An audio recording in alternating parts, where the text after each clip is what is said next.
say that and everybody shuts up. So some of you know Tom Price from the Archivist. Tom was also a consultant for many years. He is a bachelor of all knowledge. If he doesn't know the answer, he's going to dig through papers to find it. I love the title that he's given on this, Forever on the Edge of Change. It's true of our community. The first presentation Tom did for the speaker series was, I believe, the triumphs and tragedies of Spring Hill. What shaped us. As the northernmost town in Maury County, we've always been on that cutting edge. And some people now see the factories and the piles of dirt, but there's always been more going on. I don't think the city has ever stagnated for anything. So, we're welcoming Tom's presentation for Founders Day. Grateful for you to take time out on a Saturday, and with that, it is all yours. Thank you so much. I love coming up to Spring Hill to talk because it's always such a neat experience. Because Spring Hill has changed so dramatically throughout its history, really, but now, I mean, this is the time, right? This is a time that's different from all others in the whole history of Maury County for Spring Hill, with so many people moving into this space. And I get weird questions like, Spring Hill is the size of Brentwood, why don't we even have a used car lot? And because 10 years ago, none of this was really here. This is all brand new. But for the new folks that are just moving here, they get the impression that all of this has been here for a long time. And in truth, it has not. Spring Hill is in a really important part of its history right now in this great time of change. But Spring Hill has always been sort of at the forefront of change. As Alicia said, migration patterns, when this area starts to settle out, they're coming from Williamson County, from which we were formed, right? Maury County is formed from Williamson County and Davidson County. So the migration route is from north south into the what would become Maury County. Spring Hill is right at the edge of that change, even in 1807, and as we'll talk about now, even before that. So settlement, really, the thought behind the settlement of this area happens even before the 19th century. It's really during the American Revolution is when people are starting to look at North Carolina, or Western North Carolina, what would become Tennessee, as the place to come. So I thought on Founders Day it would be fun to talk about the three people who were the original non-native landowners of what would become Spring Hill. So there are three of them, Major George Doherty, Colonel John Armstrong, and Colonel Ezekiel Pope. Only one of those three actually made a home here, but all three of them would own the land that would become Spring Hill. Three large tracts of land. If I could learn how to use technology there.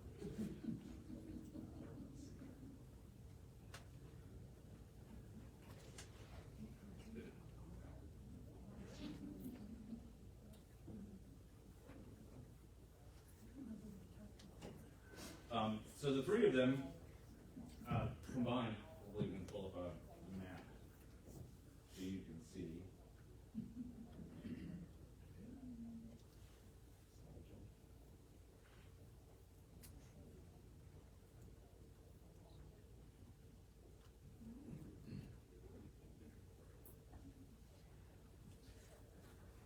This happens every time I get one.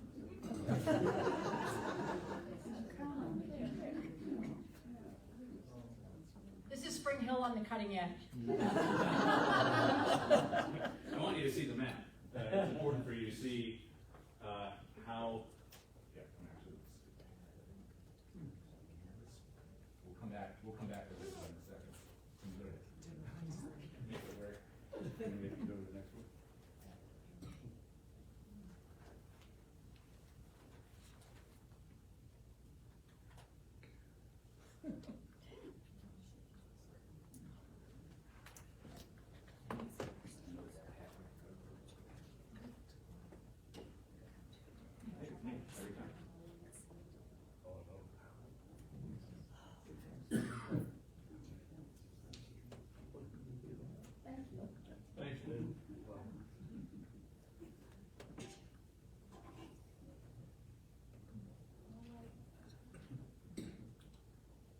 Joanne, apparently you weren't done yet.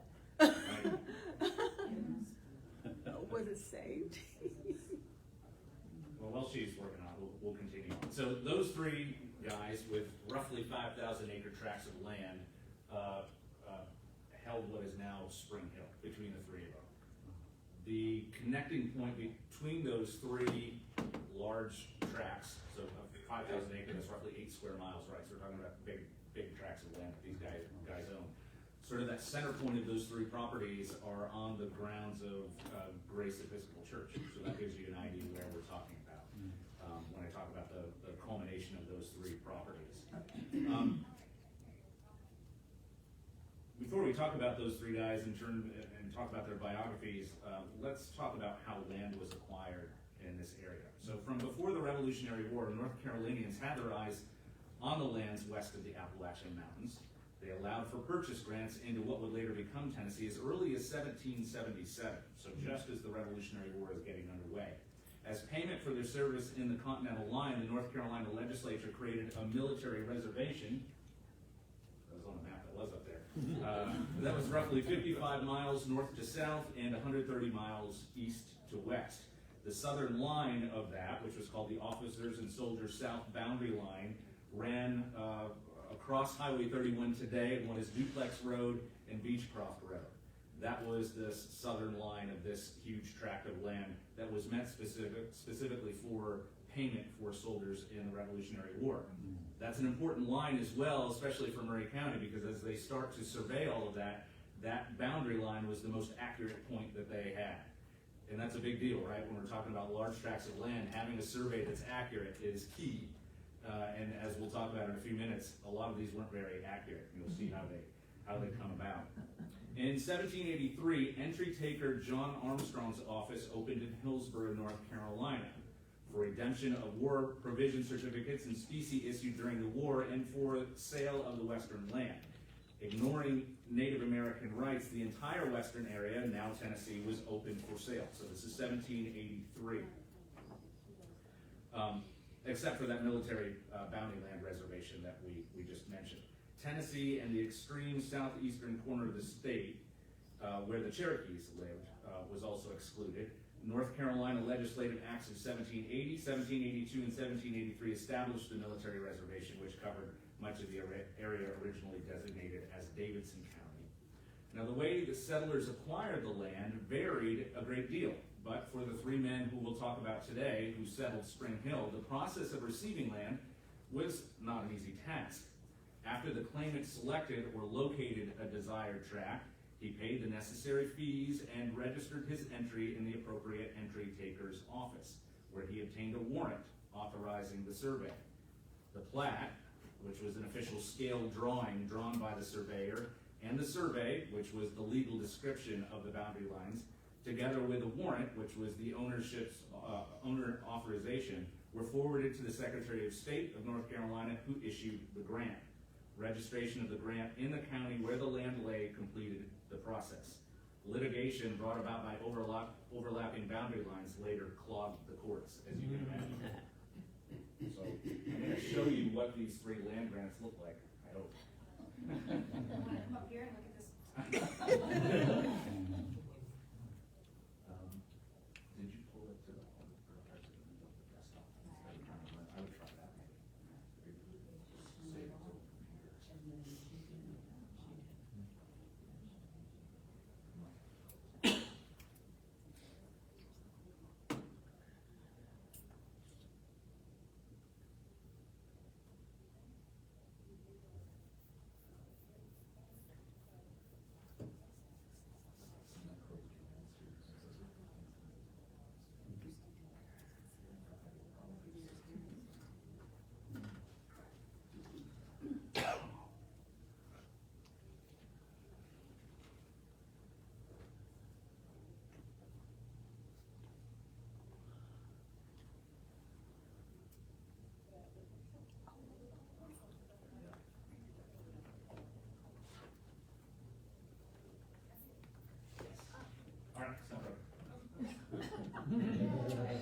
So, is this working too?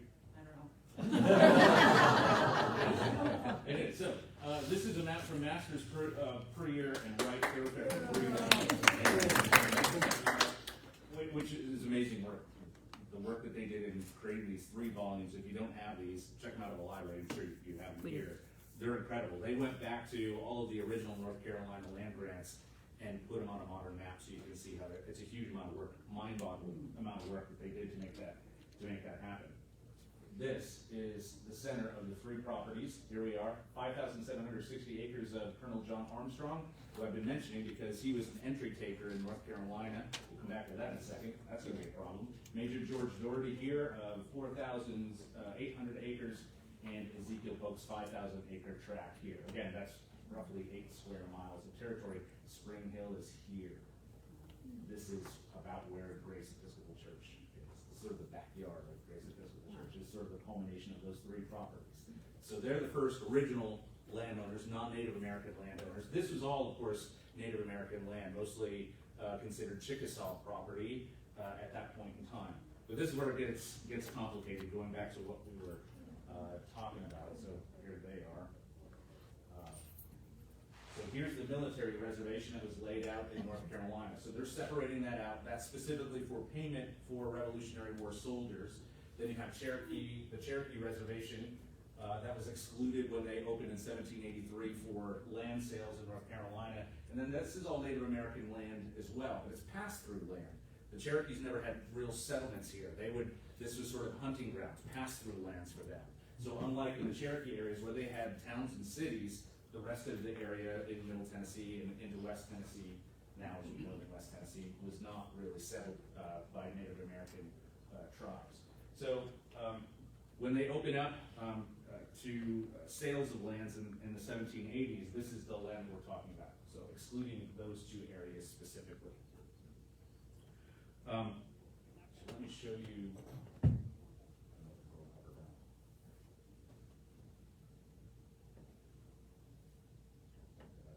So this is what the plats look like for the 3 properties that we're talking about.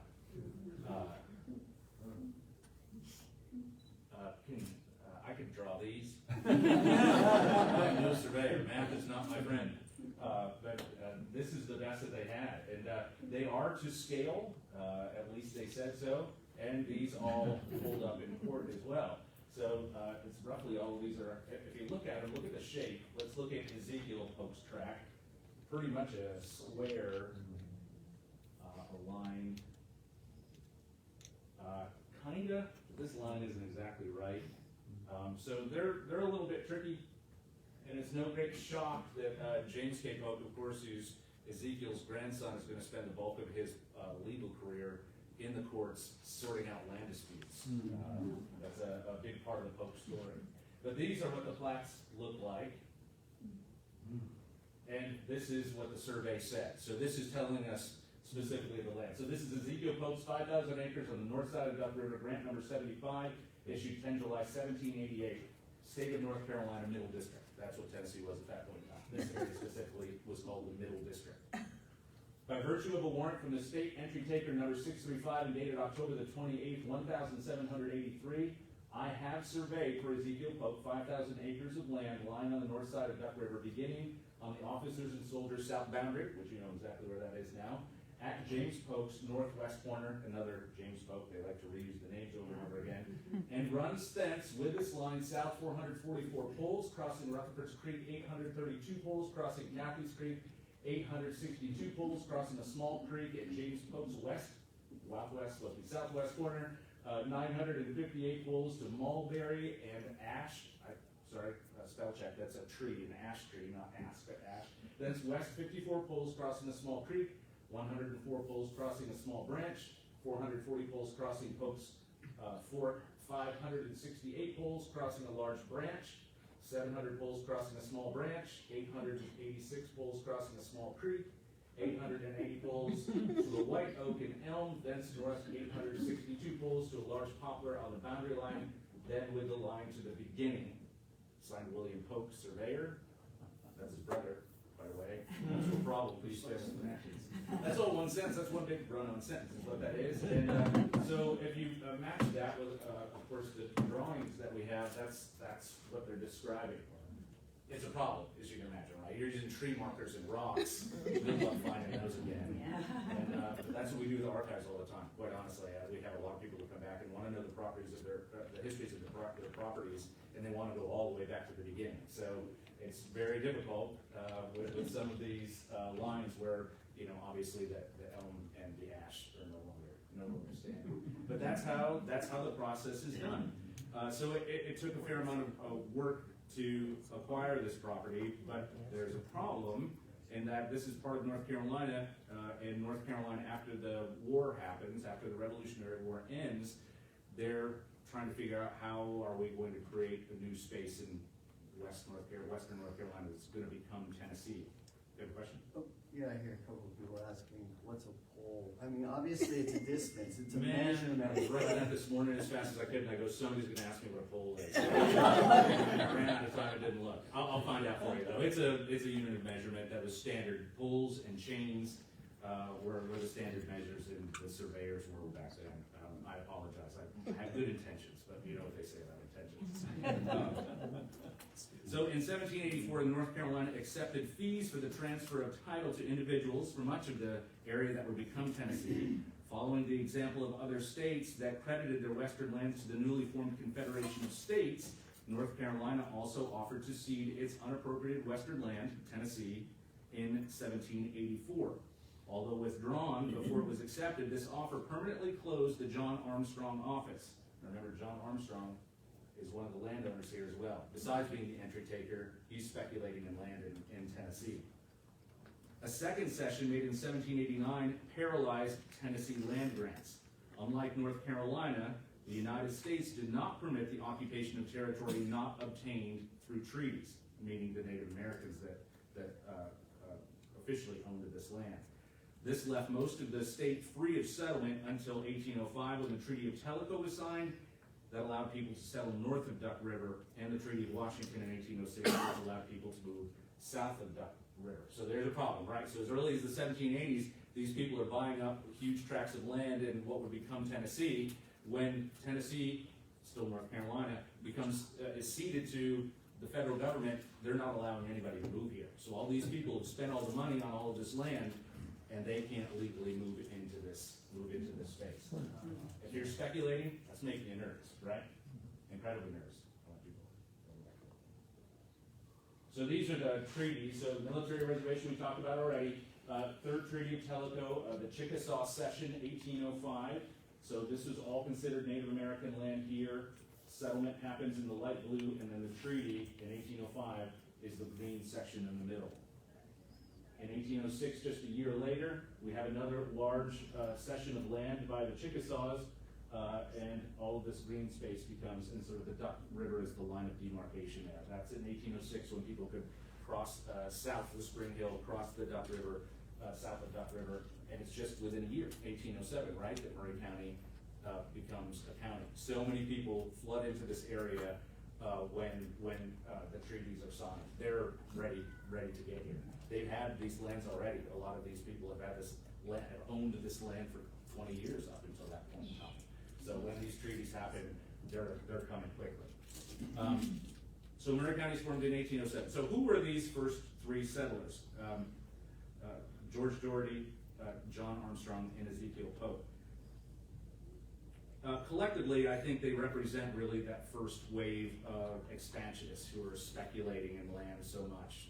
There's a lot of money to be made, obviously, because they're getting the land, a lot of times if they're surveyors, through services rendered, or for their military services rendered. And in other words, they're getting the land basically for free, thousands of acres of land. And they know if they can acquire the land legally, they can turn around and sell it for a couple of bucks an acre. They're making a lot of money in 19th century dollars. So George Doherty was born in Augusta County, Virginia in 1794. During the Revolution, according to his pension record, he first enlisted in Greenbrier County, Virginia, but during the Revolution, picked up and moved to Washington County, North Carolina, what is now Tennessee. So during the war, he went west, young man. In 1779, he was engaged against the Cherokee, and in 1780, he served in the Battle of Kings Mountain under Colonel John Sevier. He was a member of the First County Court of Greene County, Tennessee in 1783. He was a leader in the State of Franklin movement. They're all familiar with it. That's That's a whole other hour long presentation. We won't jump into that. But this lost state of Franklin existed for about 4.5 years, sort of separate, but at the same time as the rest of the North Carolina government. They kind of seceded from North Carolina and ran their own deal, wanted their own state. He was one of the driving forces behind that. He was colonel of a regiment of militia in Caswell County, state of Franklin. In 1785, he moved to a site west of present Dandridge, Tennessee, and was a member of the Jefferson County Court. He was a member of the North Carolina Convention of 1789. He was a member of the First Territorial Assembly in Tennessee and the First Constitutional Convention in Tennessee as well. He was a member of the First Tennessee Senate and served in the Assembly for several terms. He served in the expedition to Natchez in 1803. In the Creek War, he was a brigadier general of the East Tennessee Brigade and was at the Battle of Horseshoe Bend in 1814. So quite a career militarily and otherwise. He was one of the big fish in the little pond, so to speak, as Tennessee is starting to develop out. He was given a grant of 2,000 acres by North Carolina for service during the Revolution, and he continued to speculate in western lands, including that 4,800 acres that he purchased in what would become northern Spring Hill in 1786. This land for him appears to be merely an investment. Again, he's acquiring this land merely to sell it again as prices of land go upwards with the migration of people moving into this area. Doherty died May 27th, 1833 in Jefferson County, Tennessee. He never really spent any time here at all.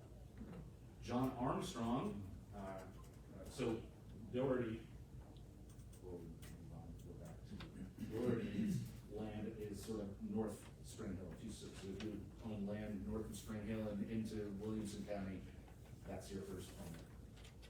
John Armstrong, Colonel John Armstrong, had 5,760 acres of land. He was born in 1735. He was an American soldier and land speculator from Surry County, North Carolina.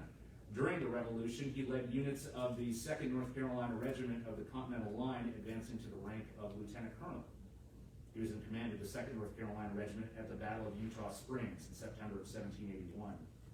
So North Carolina had incurred tremendous debts during the war by issuing IOUs for goods and services. They planned to recover those by exchanging them for lands in the Western country. Paper currency, or IOUs, called specie certificates, could be exchanged at the rate of 10 pounds per 100 acres. An office was opened in Hillsborough, North Carolina, for the purpose of handling the IOUs and these land entries, and John Armstrong was the entry taker, which I already mentioned to you. That's a powerful position, right? He's in the know about what the best lands are available in North Carolina. It's a really important job. What's more, his brother was the land taker in Nashville for all of the lands here in Tennessee as it's developing out as well. So between the two of them, they were sort of the fathers of insider trading. They knew what was going on. You wanted to know those guys. They had connections all the way up to the President of the United States. Commenting on John Armstrong's selection as entry taker, Governor Blunt wrote to a fellow speculator, "The entry taker is Colonel John Armstrong, a man with whose appointment I am well pleased." Throughout his term of employment, Armstrong gave Blunt very little cause to revise his judgment, although at a later date, others in North Carolina screamed for his blood because of his corrupt dealings on behalf of the speculator. Again, that goes to the insider knowledge that he had. There's a lot of back alley dealings going on, right? And to know the entry taker was a leg up. And so his brother, Colonel Martin Armstrong, whose office was in Nashville, was actually in on a big ring, land speculation ring that was highly illegal, where a handful, I think 5 individuals, were granted more than 1 million acres of land. 5 people owned that. So it's kind of interesting. I was actually having a discussion with a friend last night. We take for granted how our country developed out. The United States has always been the United States in our lifetimes, of course, but they didn't take it for granted then. When they're opening this western land west of the Appalachian Mountains, there were people out there who had designs to create empires of their own. So, when it's possible that you could own 1 million acres of land, what can't you do, right? If you're that kind of person. All of this speculation that was going on was pretty tricky. And when it's as inaccurate as the technology was in that time frame, it even caused more chaos. Armstrong himself speculated in land and acquired the 5,760 acres on the eastern section of what would become Spring Hill. So if you're up in this area of Spring Hill, your first owner is Colonel John Armstrong. You can see on the map too, this is the officers and soldiers south map. He died sometime prior to 1800, so never stepped foot in this area. The third guy we know quite a lot about, Ezekiel Pope. We know a lot about it really because of his grandson, right? And from James K. Pope's perspective, having a grandfather like Ezekiel was not always great. He was a character among characters, and you'll learn in a minute why he became a little bit troublesome to his grandson when he was running for president in 1844, long after Ezekiel was dead, by the way. So Ezekiel was born in Carlisle, Pennsylvania in 1747. As a young man, about 17 years old, he moved to Frontier, North Carolina, where he made a name for himself as an independent-minded leader. This is a great quote about him. Impulsive, nimble-witted, fiercely independent, and eloquent, he had an ability to sweep others along with him in his various enthusiasms, but he lacked the persevering qualities of the more commonplace members of his clan, and his failing was frequently his undoing. He did well in North Carolina. He was a land surveyor and a farmer. He was acquiring tracts of land. He was acquiring wealth. He held a number of local political positions, got married, had twins right off the bat, just as the Revolutionary War gets underway. He's about in his late 20s, early 30s at this point in time. Mecklenburg County in North Carolina, where he lived, was a hotbed of revolutionism, right? The Mecklenburg Resolves was the very first of the declarations of independence in this country. Ezekiel's brother was a signer of the Mecklenburg Resolves, and it predates the actual Declaration of Independence by a number of months. He was appointed captain of the Mounted Rangers. When he was ordered by his commanding officer to the coast, he responded that he alone was responsible for his company, and that he would, quote, "I would not sacrifice their healths for no council of citizens parading notions. The Rangers," he said, "were raised to protect the frontiers and not the plantations of what he called the low country nabobs," and he marched his men home. Now, I was never in the military, but there's a word for people who refuse to obey the orders of a superior officer. That's not going to go well, and it did not. He had to work pretty hard at reviving his standing in the military at that point in time. He fought in a number of small battles against Loyalists and Native Americans as well in western North Carolina. When Charlotte was taken by the British Army under Lord Cornwallis, Cornwallis actually moved into his brother Thomas's house. It was the only painted house in Charlotte. It was called the White House because it was the only painted house. And worried that he was going to lose his substantial holdings of property and crops and slaves in his tavern business, he took protection from the British Army. It was not all that uncommon in the 19th century, but there's a word for a person who gives up their political position and aligns himself with the enemy. He had to work hard again at reestablishing his reputation in Charlotte, North Carolina. But he did it. To his credit, he did it again. Part of the giant land grab following the war that's all happening here, where millions of acres of land were sold for a song to a handful of men, including William Blount and his brother Thomas Pope, so he was right at the center of it all. Ezekiel was appointed one of the surveyors of the military grants and was granted a generous piece of land for his service as a land surveyor. He was given about 2,000 acres of land right then. He returned to North Carolina, however. He didn't end up staying here because a lot of Native American uprisings were happening. We're in East Tennessee at this point in time, just outside of Knoxville. He returned to North Carolina. He was appointed deputy surveyor of land grants in the entire Western Territory and moved back to Tennessee. Thought he was going to make it his home, but he doesn't. He returns back to North Carolina again, we think because of the death of his wife.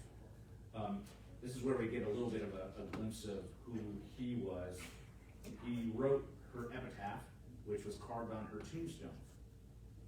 He wrote, "Here alarmed at death's last stroke, lies in this tomb Maria Polk, a tender mother, virtuous wife, resigned in every scene of life, truly pious without parade, where want appeared, she lent her aid.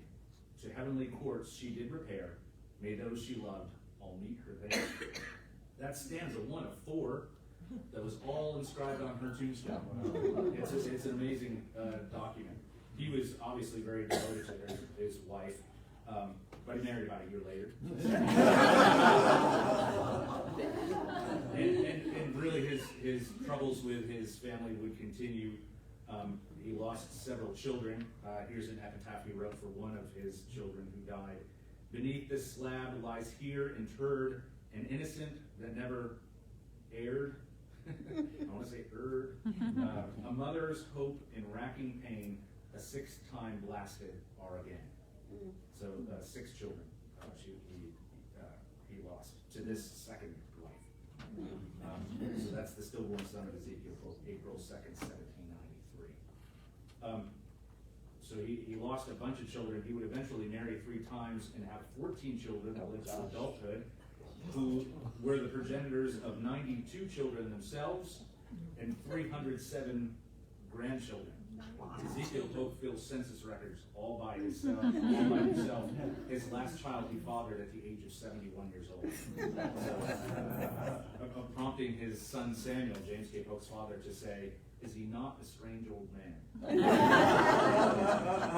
In 1805, the Chickasaw were persuaded to give up their claims, as we talked about, most of the lower half of Middle Tennessee, and the land grants issued under the North Carolina Act of 1783 were opened finally to settlement, and Ezekiel moved to his 5,000-acre tract, that I showed you previously. I don't know if I have that again. Go back. Just as a reference, it's a square. It's a square with some squiggly lines on it. So this section here, so South Spring Hill, all the way south of Minneapolis. He would divide that land out.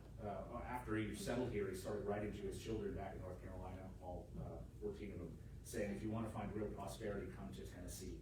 And almost all of them did, came here and settled.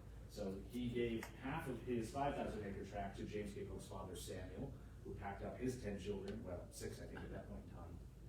The oldest, James K. Pope, was 11, the youngest was 6 months old, and across the mountains they came and settled. You know where the historic marker is on Highway 31 in the Minneapolis area. That's the point that we're talking about. That's where they would build a log cabin, and Samuel and his family would start life in Tennessee on that property. Ezekiel was involved in raising troops from Maury County to accompany Jackson on his New Orleans expedition during the War of 1812.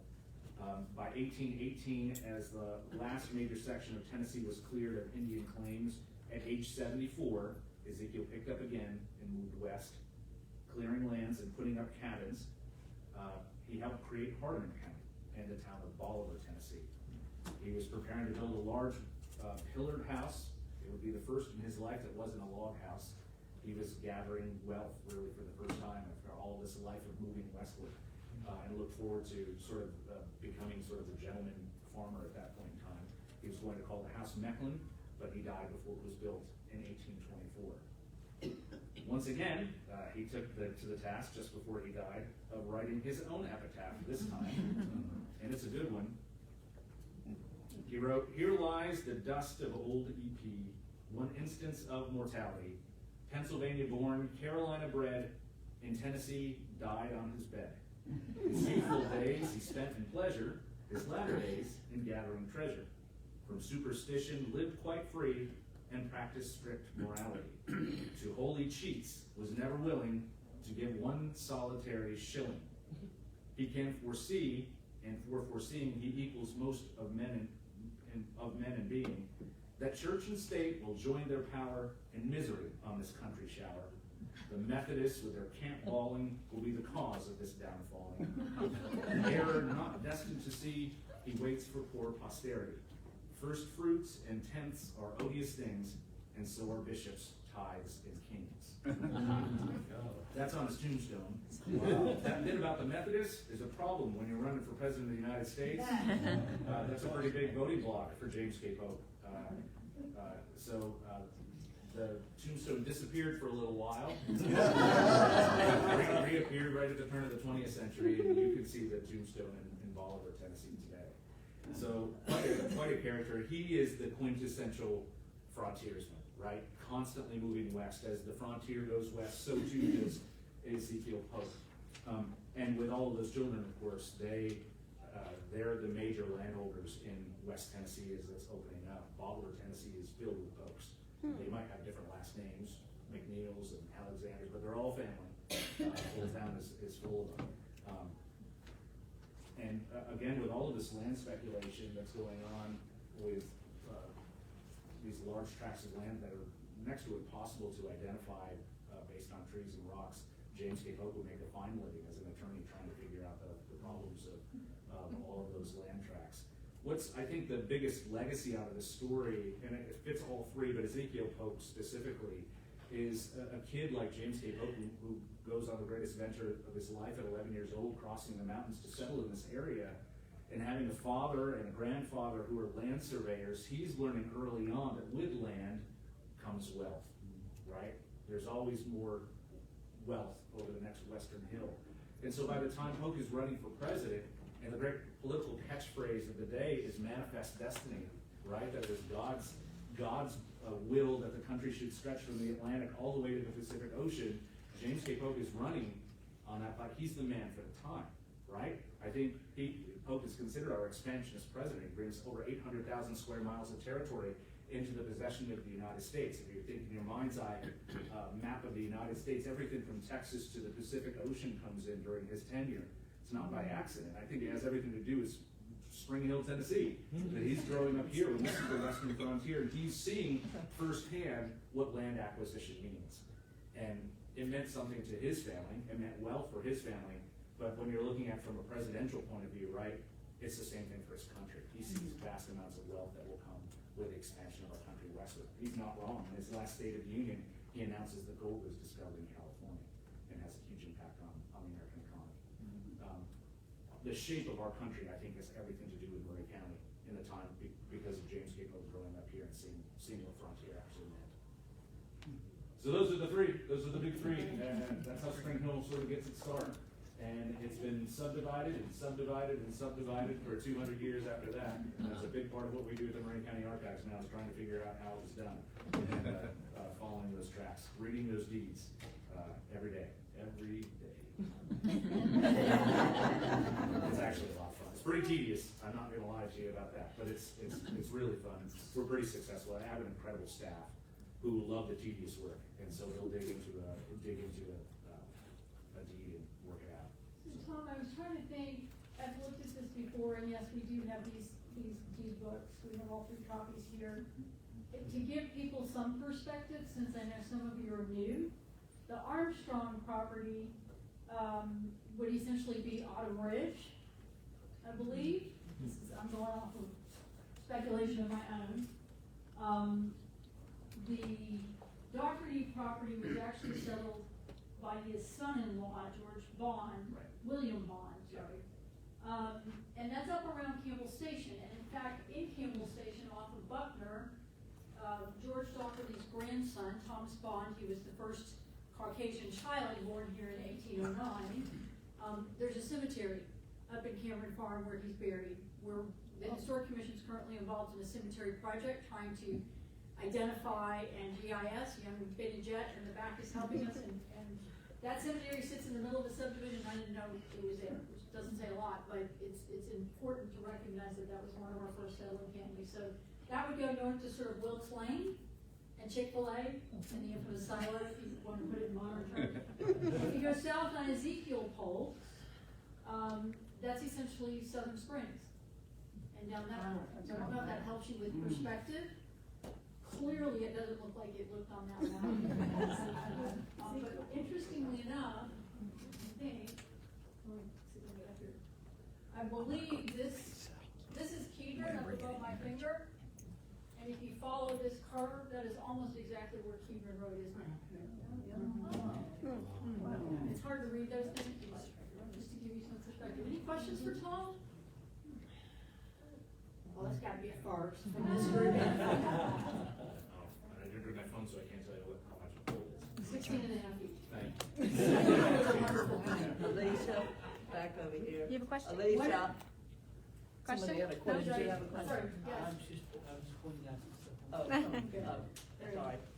So, you know, it's hard to recognize the history in Spring Hill because we've changed so much.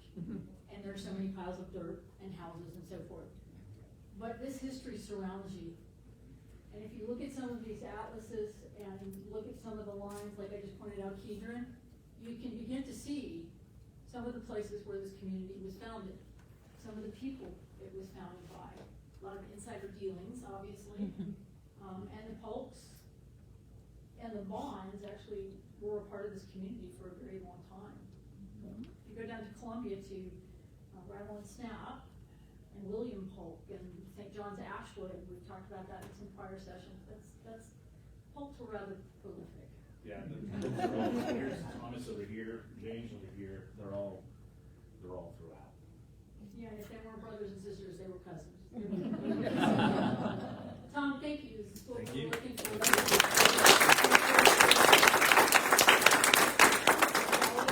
I have a late question. Yes.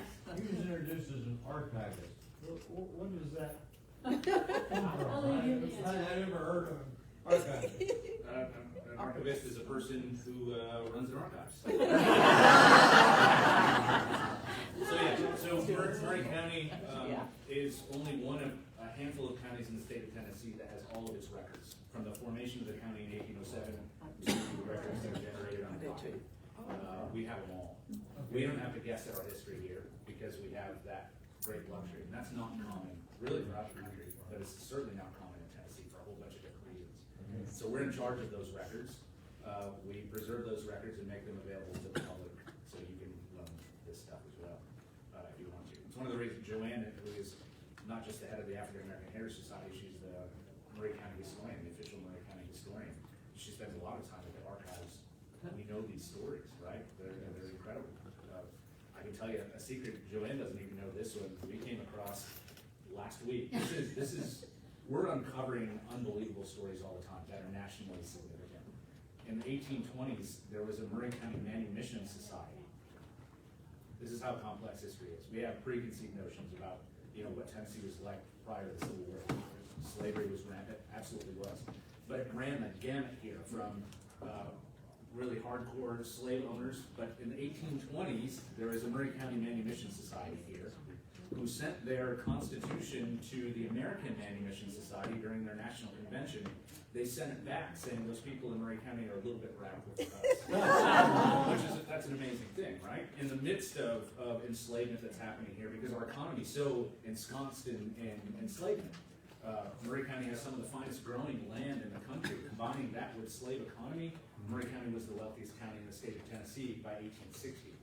But we now know that as early as the 1820s, there's a strong little group of abolitionists here that are pretty radical in their belief system. We're uncovering lots of connections, and good history is always about making the connections. All of our history is connected, whether it's African American history or any kind of history here. It's all connected. She used Samuel Arnell as a great example. He grew up as a slaveholder, but becomes one of the chief proponents of enfranchising formerly enslaved people to be able to vote and live, live a normal life, take part in government, and have a thing like a deed and the ability to open a bank account. Those are all huge things that he's sort of very much a proponent of, a white guy who had been a former slaveholder. The stories here are complex. We now know that between 1840 and 44, I think there were 5 young men from Spring Hill who went to Lane Theological Seminary, which is sort of it's an incubator for the abolitionist movement in America. It's run by Lyman Beecher, Reverend Lyman Beecher, Harry Beecher Stowe, you know her name, right? Her dad was running the show up there. There are young men who are going up to that school. I did a lecture here on Jermaine Logan, who you can Google, is now remembered as the king of the Underground Railroad. His story starts here in Maury County. He went to Oneida Institute, which was the very first college in the country that admitted African Americans as part of their policy. We're starting to see these connections, right, between the abolitionist movement in the 1820s. He escaped slavery, probably through the help of the Underground Railroad, and these young men in the 1840s going to Lane Theological Seminary. There's something happening here that we're just sort of skimming the surface of. It's going to be a big story, I think, when we get into the weeds with it a little bit more. That's what an archivist does. Short question, but those records tell us a lot. We just have to have the time to Also spend it. happens to be why we know that it's Murray and not Maury. Get clear on that, because there's phonetic, the guy Maury, Abram Maury, I can't say it right now, who was in Franklin, his family pronounces it Maury. And a lot of you who are new pronounce it Maury. But he has phonetic documents that it was Murray. Yeah, they spelled it some corruption of Murray. I mean, That's what the archivist does as well. yeah, we know things. We have a dirt on everybody. So That's true. careful what you do. Literally. Yes, sir. Hey, I was just wondering that, you said you had this stuff archived and things like that, and you consider it available for people to see? It is, yeah, that's what we do. That's what we do. It's literally millions of records. So we're in this transition time right now. I came on board in 2018 and immediately identified a space problem. We were about 85% capacity, and we only had the records on site from 1807 to 1950. So all the rest of those are in the basement of the current courthouse. Is anything online, or? Yes, our indexes are all available online. So we're in a temporary location because I managed to get the county to agree to build me a $10 million expansion. So we're going from 8,500 square feet to 18,500 square feet, just in the addition side. So we'll be over 25,000 square feet altogether. We'll be, I think, the third largest archives in the state of Tennessee. We're located at 201 East 6th Street when the building is finished. What's the site online? I don't know. Google Maury County Archives. It's a county website, so it's a big long. It's not as simple as murraycountyantarchives.org or something like that. Just Google Maury County Archives. You'll get to our page, and then it'll say online resources. If you click that link, it'll take you to our indexes. So we have all the indexes for all of the deeds in our history. All the marriage records are available. These are the indexes. Now you'll have to contact us, and we'll email you scans of the originals, so you'll get to see them. It's so much more fun to go talk to this stuff. But that's what we do. We provide access to all of these records. You can see. Our biggest demographic, only slightly right now, are genealogists, people who are doing their family histories, followed a close second property researchers now want to know the history of this. We work with the FBI on cold cases now. That's becoming a thing for us pretty regularly because we have lots of resources to bring to bear. There's a court case pending right now, a murder of a young woman from the 1980s. So we have maps that show Saturn Parkway before it was there. That's where she was murdered. So having those kinds of resources for them to look back as they dig into that case again. So we do a lot of different things. At Archives right now. Thank you. There is a house that says it's Folks Childhood Home. Right. Is that, can we see it? No, that's not the house. That's the location of where it was. It was just a log structure. Oh. So that house that's on that property dates to the early 1880s. And I've been all over it, under it, in the attic. I've been, because I wanted to know if there was, if it was built around the original. Sometimes you can often find the remnants of an early house inside of a more modern house. And so it's not, unfortunately.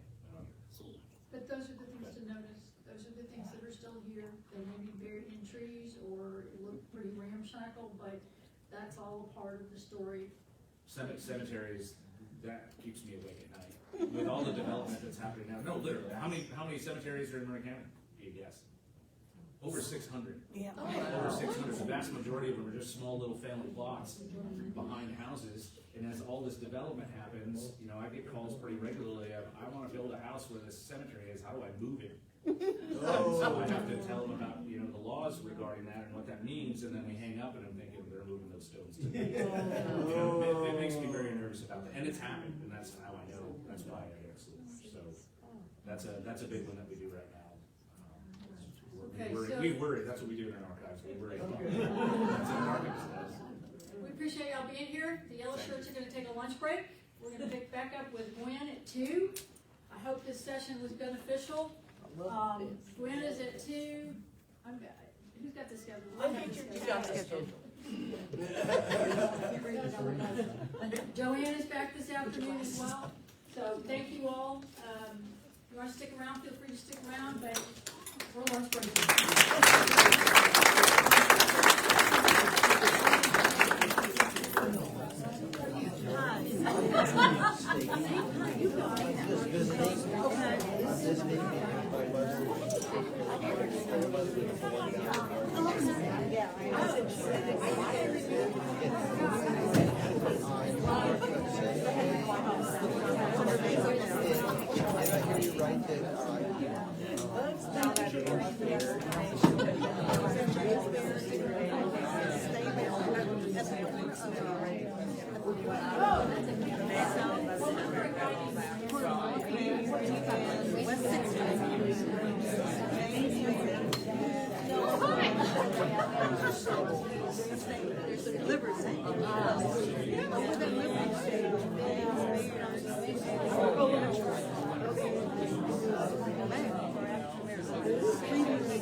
Okay, so folks, if you're gonna stay, I would really appreciate you grabbing a seat so we tell how many seats we have. Oh, okay. If you must stand, that's fine.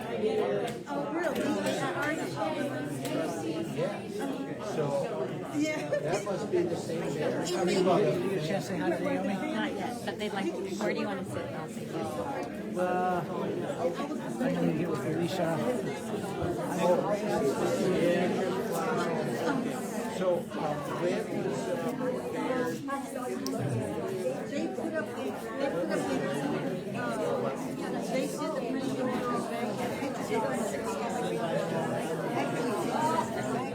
that's how I was gonna look at them. I gave it all. Do you have a one?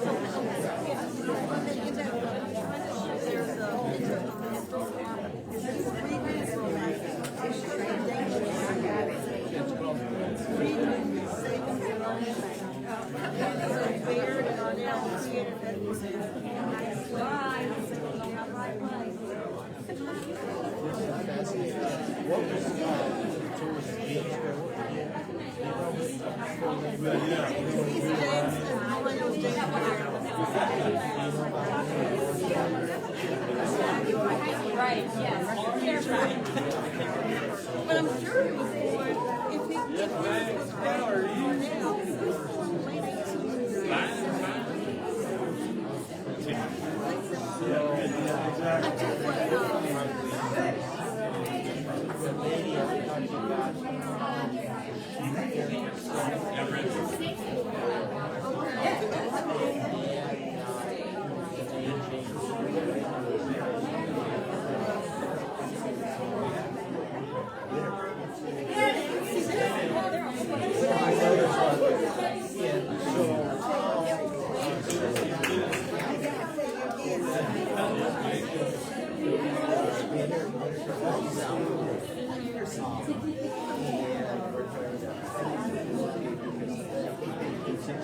and trying to compare it to that.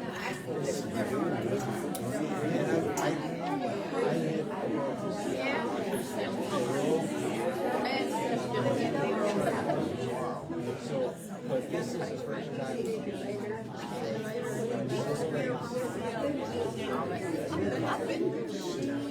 New car, and I just. Okay. Betty Jet wants to say something to the group. So, seats and silence would be helpful. Welcome. Tom. And pizza is on its way, by the way. Ever since I started going to the history meetings here at the library in 2022, everybody in the group has taken me in as if I'm part of their family. But one of these people especially. If I hadn't gotten to know her as well as I have, I would have never gotten to do any of the amazing things I've done and or meet all the amazing people I have. But most of all, I would have never gotten to be the first recipient of the Hartford History Award. Here recently, the Historic Commission and the library were looking for a person to be the next recipient of the award. And they think nobody better deserves the award like the person who has done so much for the city of Spring Hill's history, and they did. Naomi Danbury, you deserve this.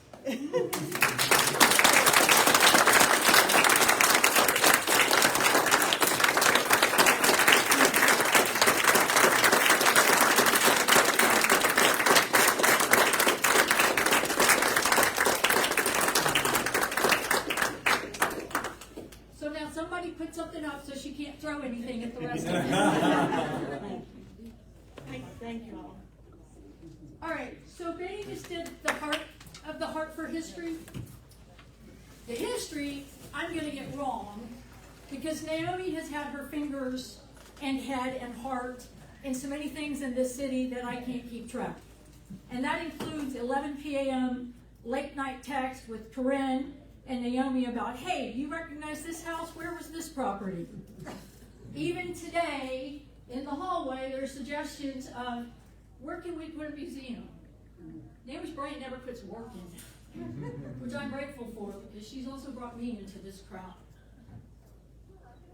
From Everyone Has a Story, to the new book, to finding properties, to bidding against Gwen Evans at an auction, which is no small feat, to buy things to get them back to this library, to Friends of the Library, to Spring Hill Speaks.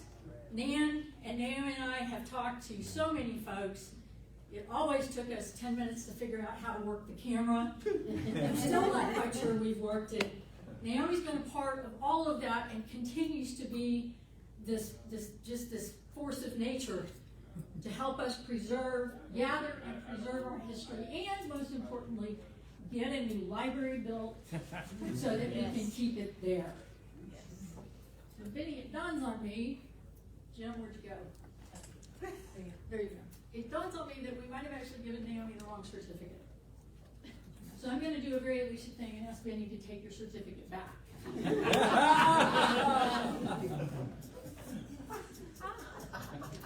Because the rest of the Historic Commission's decision is that the Heart for History Award going forward will be the Naomi Garyberry Heart for History Award.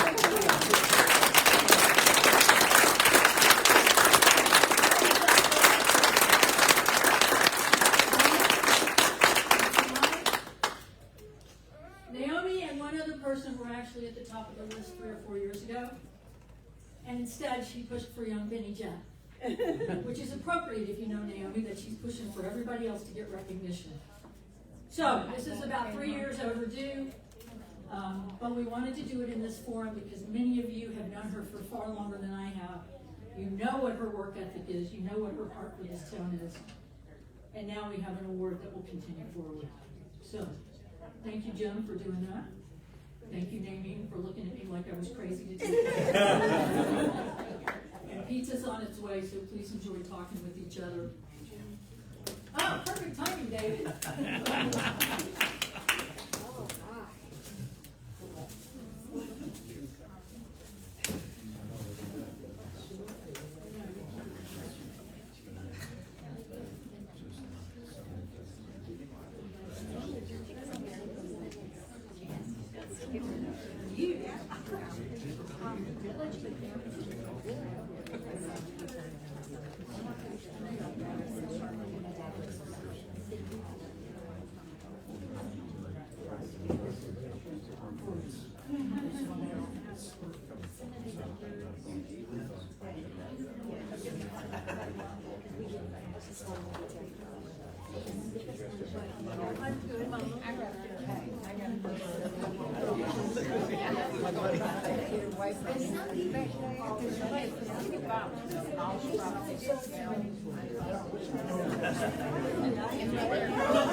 Well, we're at the cemetery. Yeah. It was dry, it's just not where we're at. Now, when we and then we get over here, we're back there.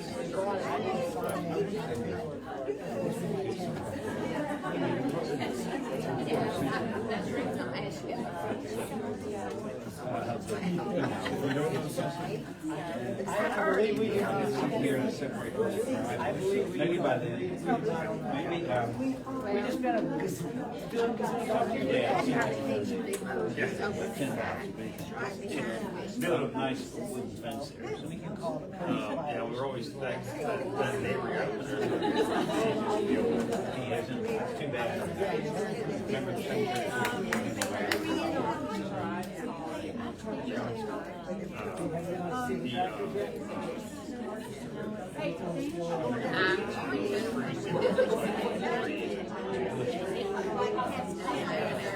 and I got signs.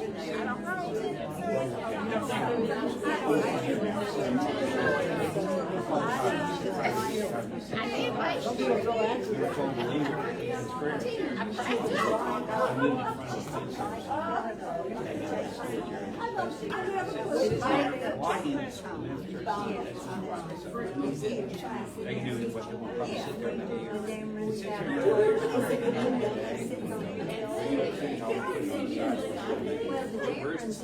it's right in your west. It's up there with those big massive things. And he said, well, Berkeley Street. It should be on those streets. It was turn out past Kissing House. That's where Yeah. Somebody died dad. Because I wanted to run my son, they're planting the trees. I had him in the cemetery and run the tractor on the trees.